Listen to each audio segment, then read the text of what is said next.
Your friends may be the reason your bank account never grows, not because they hate you, but because every time they spend money like it means nothing. Your brain quietly asks one dangerous question.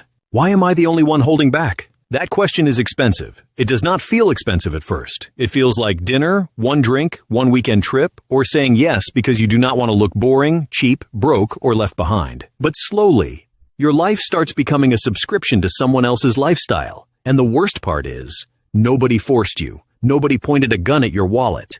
Nobody opened your banking app and spent your money. You did it yourself, but you did it inside a social environment that made bad financial decisions feel normal. That is what most people never understand about money. You are not only managing dollars, you are managing pressure, identity, and the silent fear of being judged by people who may not even be able to afford the life they are showing you. And that is where the trap begins. Because your friends do not need to directly tell you to spend. They just need to make spending feel like the price of belonging. One friend orders the expensive meal. Another says, let's just split the bill. Someone upgrades the hotel. Someone books the concert tickets. Someone says, come on, you only live once. And suddenly, saying no feels bigger than money. It feels like rejecting the group, stepping outside the circle, or admitting something private in public. So you laugh. You agree. You swipe. Then you go home and feel that quiet pressure in your chest. That small financial regret nobody sees. That moment where you check your account and pretend you are not worried. That is how your friends' spending habits keep you broke. Not loudly, quietly. Not through one huge mistake. Through hundreds of small moments where you choose acceptance over alignment. And here is the painful truth. A lot of people are not broke because they do not earn enough. They are broke because they are socially surrounded by spending patterns their income cannot support. They are living inside a financial atmosphere that constantly whispers, spend like them, dress like them, eat like them, travel like them, upgrade like them, post like them. And if you do not have a strong sense of who you are, that whisper becomes your lifestyle. You start copying without noticing. You do not think, I am making a bad financial decision. You think, this is what people like us do. That sentence is dangerous, because people like us can destroy your future if the group is financially unconscious. Most people do not realize how much of their money behavior is borrowed. You borrow opinions. You borrow standards. You borrow definitions of fun. You borrow ideas about what success should look like. Then one day, you wake up wondering why your paycheck disappears so fast. But it was never only your paycheck. It was your paycheck, plus your environment, plus your need to fit in. That combination can drain you faster than any emergency. Look at how it happens. You were not planning to spend much this weekend. You told yourself you would stay calm, maybe save a little, maybe pay down debt, maybe finally stop ordering out so much. Then the group chat lights up. Someone suggests dinner. Not a cheap place. A place with soft lighting, overpriced plates, and drinks that cost more than groceries. At first, you hesitate. You know you should say no, but then someone else says, I'm in. Another person says, same. Then you stare at your phone, feeling that tiny panic. If you say no, you feel like the poor friend, the boring friend, the one who is always calculating. So you type the most financially dangerous sentence in the modern world. I'm down. And just like that, your budget loses to a group chat. Nobody sees the battle. Nobody hears the little voice in your mind saying, you should not do this. Nobody sees you mentally moving money around. Nobody sees you promising yourself, I'll make it back next week. That is why the trap is so powerful. It happens in silence. It does not look like self-sabotage. It looks like friendship. It looks like memories. It looks like being social. And yes, friendship matters. Memories matter. Enjoying life matters. But there is a difference between living your life and financing your insecurity. There is a difference between spending with joy and spending because you are afraid to be honest. There is a difference between connection and performance. A lot of people confuse those three things. They think they are buying connection, but they are really buying temporary permission to feel included. That permission expires fast. The bill does not. This is why some friendships become financially expensive even when nobody is trying to hurt you. Your friends may be good people. They may care about you. They may love having you around, but their spending habits can still be dangerous for you. Because love does not automatically mean financial compatibility. You can love someone and still be unable to afford their lifestyle. You can enjoy someone's company and still be pulled into decisions that hurt your future. You can belong to a group and still need boundaries. That is maturity. That is financial self-respect. But most people do not learn this early enough. They keep thinking the problem is the restaurant, the vacation, the shopping, the drinks, the birthday gifts, the weekend plans. But the deeper problem is permission. You gave your environment permission to decide what is normal. And once your environment defines normal for you, your money starts obeying someone else's rhythm. If your friends order food every night, cooking at home feels extreme. If your friends finance cars they cannot afford, driving an older car feels embarrassing. If your friends travel on credit cards, staying home feels like failure. If your friends buy new clothes for every event, repeating an outfit feels shameful. If your friends spend every weekend, resting becomes uncomfortable. That is how standards shift, slowly, quietly, without a meeting, without a warning. Nobody says, let's all become financially unstable together. They just normalize spending. And once something becomes normal, resisting it starts to feel abnormal. That is the trap. You are not only fighting temptation, you are fighting the fear of becoming the odd one out. And the odd one out is where wealth often begins. Because building wealth usually looks boring before it looks impressive. It looks like saying no. It looks like staying home. It looks like wearing the same clothes. It looks like driving the same car. It looks like choosing the cheaper option without making a speech about it. It looks like letting other people misunderstand you. That last part is hard. Most people can budget privately, but they cannot handle being judged publicly. They can make a plan alone, but they break the plan when other people are watching. That is why money discipline is not just math. It is emotional strength. It is the ability to tolerate discomfort. It is the ability to say, that does not work for me, without explaining your entire life. It is the ability to stop auditioning for approval. Because when you spend to avoid judgment, you are not free. You are renting an image, and that image gets more expensive every year. Think about how many things people buy just to avoid feeling behind.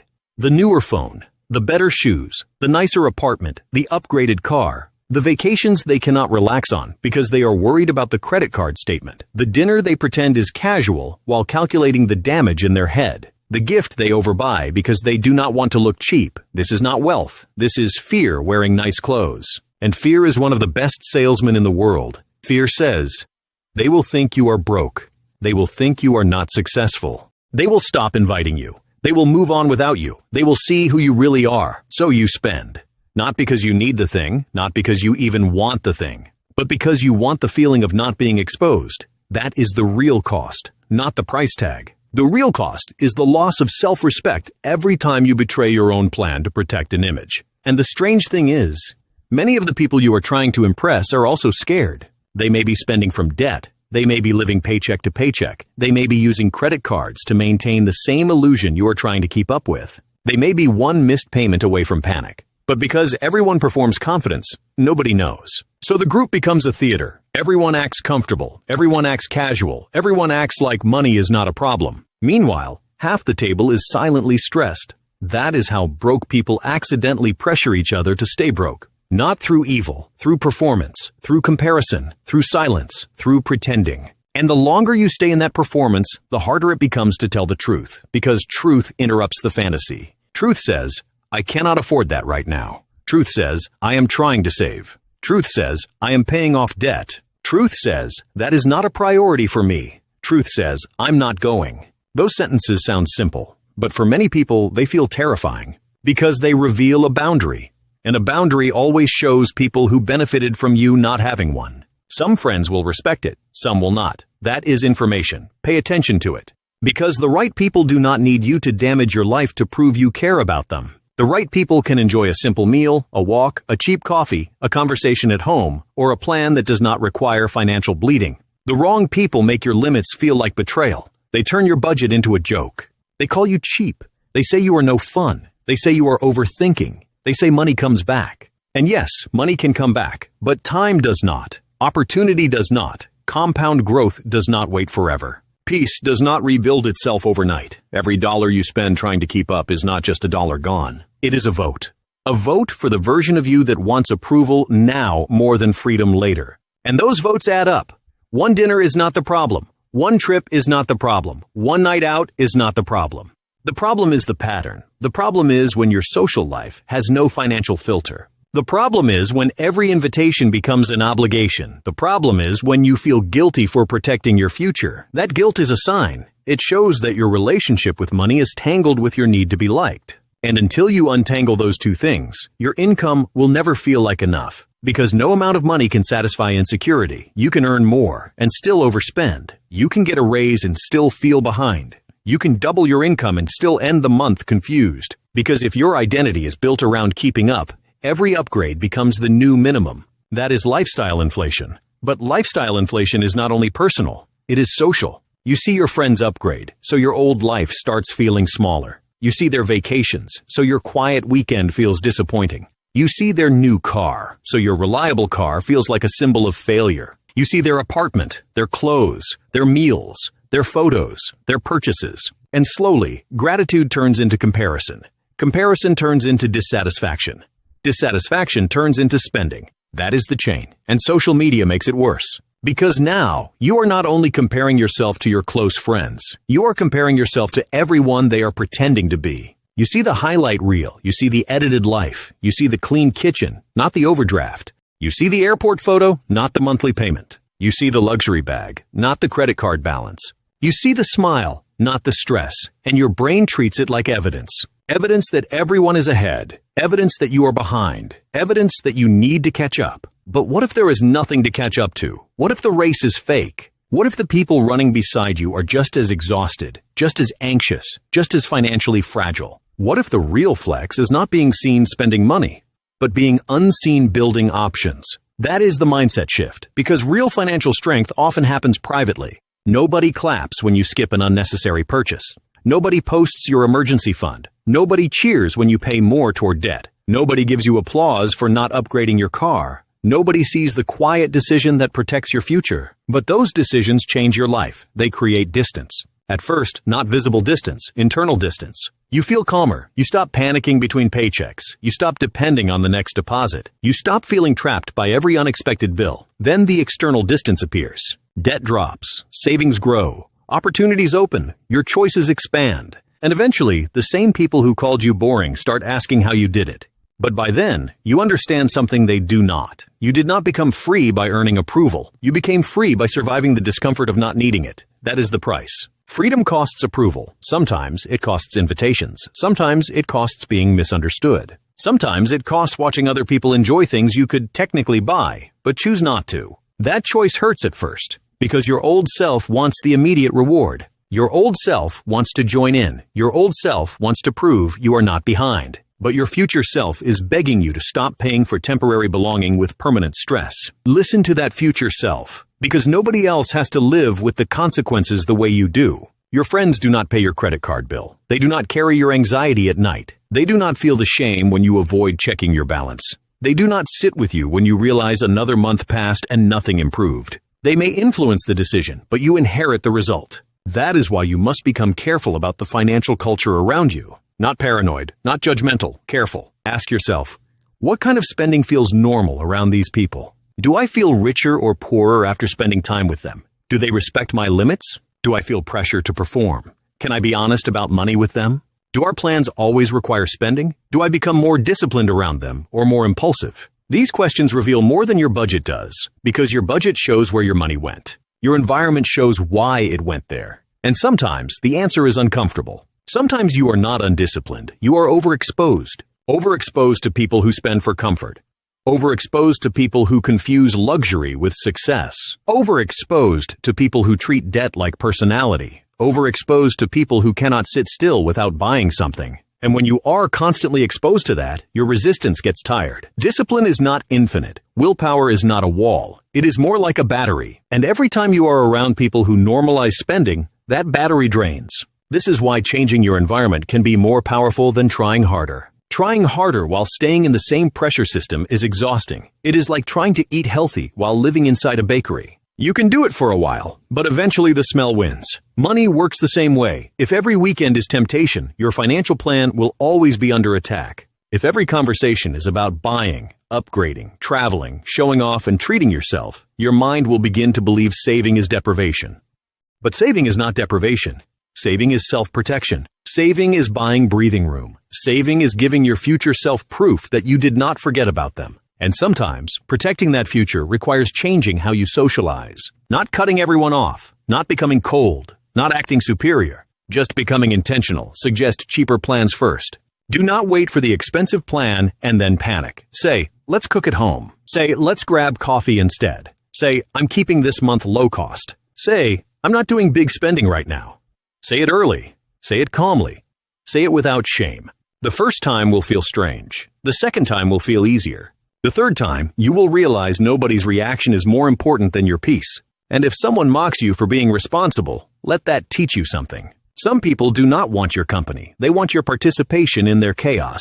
They want you beside them so their choices feel normal. Because when everyone is overspending, nobody has to reflect. But when one person steps back, the mirror appears. Your discipline may make people uncomfortable, not because you attacked them, but because you reminded them that another choice exists. That is not your problem. Your job is not to make irresponsibility feel safe. Your job is to build a life you do not need to escape from. And that requires different standards. You need friends you can be honest with. Friends who do not confuse affordability with worth. Friends who can celebrate your progress even when it means you skip the trip.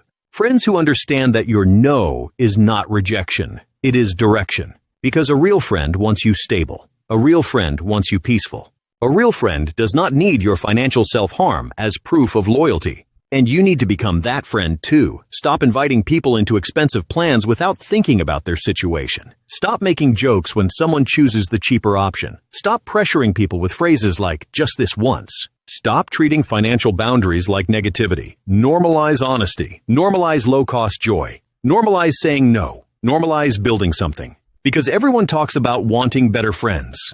But sometimes, the better friendship starts with you refusing to be another source of pressure. That is how the cycle breaks. Someone has to be brave enough to stop pretending. Someone has to say, I'm not spending like that anymore. Someone has to choose stability over appearances. Maybe that person is you. And yes, it may feel lonely for a while. When you stop spending the way the group spends, you may feel distance. You may miss some moments. You may feel like life is happening without you. But look closer. Are you missing connection? Or are you missing consumption? Are you missing deep friendship?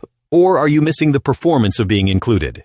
Those are different things. A good life does not require constant spending. A meaningful life does not require proving you can afford everything. A strong identity does not need a receipt. Some of the best memories are not expensive. They are honest, simple, and unperformed. They are the conversations where nobody is trying to impress anyone. They are the moments where you feel accepted without buying your seat at the table. That is what you should look for. Not people who make you feel rich for one night and broke for 2 weeks. Look for people who make your life lighter. People who make discipline easier. People who respect the future you are trying to build. Because wealth is not only built in bank accounts. It is built in rooms, conversations, friend groups, and the standards you accept. It is built in the invitations you decline. It is built in the identity you protect when nobody else understands. And one day, you will realize something powerful. You were never really afraid of saving money. You were afraid of what saving money might reveal, that some friendships were held together by spending, that some confidence was only performance, that some fun was actually avoidance, that some belonging had a hidden price. That truth can hurt, but it also frees you, because once you see the price, you can choose differently. You can stop letting every social moment become a financial leak. You can stop confusing pressure with opportunity. You can stop saying yes when your future is begging you to say no. And you can stop calling it being cheap when it is actually being awake. Being awake means seeing the full cost, not just the bill, the stress after, the debt after, the delayed goals after, the lost options after, the quiet resentment after. Because sometimes you are not angry at your friends. You are angry at yourself for not having boundaries. You are angry that you keep betraying your plan. You are angry that you keep choosing short-term comfort and long-term pressure. That anger is information. Use it. Do not turn it into shame. Turn it into a decision. A simple decision. From now on, your money will not be controlled by embarrassment. Your budget will not collapse because someone else is bored. Your future will not be sacrificed to protect an image. Your peace will not be traded for one night of approval. That does not mean you never spend. It means you spend on purpose. You choose the dinner when it fits. You take the trip when it is planned. You buy the thing when it does not weaken you. You enjoy life without letting enjoyment become a disguise for self-sabotage. That is the balance. Not isolation, not extreme restriction, not judging everyone else. Just ownership, because when you own your decisions, you stop blaming the group. You stop saying, they made me spend. You start saying, I chose that, and I can choose differently. That sentence is where power returns. And once power returns, money changes. Not overnight, but steadily. You begin to notice the small leaks. You begin to pause before agreeing. You begin to ask better questions. Is this worth it? Do I actually want this? Am I choosing this or am I performing? Will I respect this decision tomorrow? Can I afford this without stress? Those questions are not boring. They are protection. They are the difference between living awake and living on autopilot. Because autopilot is expensive. Autopilot says yes. Autopilot splits the bill. Autopilot upgrades. Autopilot buys the ticket. Autopilot follows the group. Autopilot checks the account later and feels sick. Awareness interrupts that. Awareness creates one small pause. And sometimes one pause saves hundreds of dollars. One pause saves your month. One pause saves your future from another cycle. That is why the most powerful financial habit may not be budgeting. It may be pausing before you let someone else's lifestyle become your standard. Because your friends' spending habits can influence you, but they do not have to own you. Their choices can be loud, but your values can be louder. Their lifestyle can look exciting, but your peace can matter more. Their approval can feel good, but your freedom will feel better. And when you finally understand that, something shifts. You stop needing to prove you belong. You start choosing where you belong. You stop chasing the table. You start building your own foundation. You stop asking, will they judge me if I say no? And you start asking, what will my life look like if I keep saying yes? That question changes everything, because the cost of always saying yes is not just money. It is delayed freedom. It is quiet stress. It is invisible resentment. It is years of wondering why you work so hard and still feel stuck. Do not let friendship become the excuse for financial self-destruction. Do not let social pressure write your future. Do not let temporary approval become the reason your dreams keep waiting. Your real friends will adjust. Your fake standards will fall away. Your nervous system will calm down. Your money will finally have a chance to stay. And maybe for the first time, you will discover that being different from the group is not loneliness. It is leadership. It is self-respect. It is the moment you stop being quietly kept broke. Awa. And start becoming quietly free.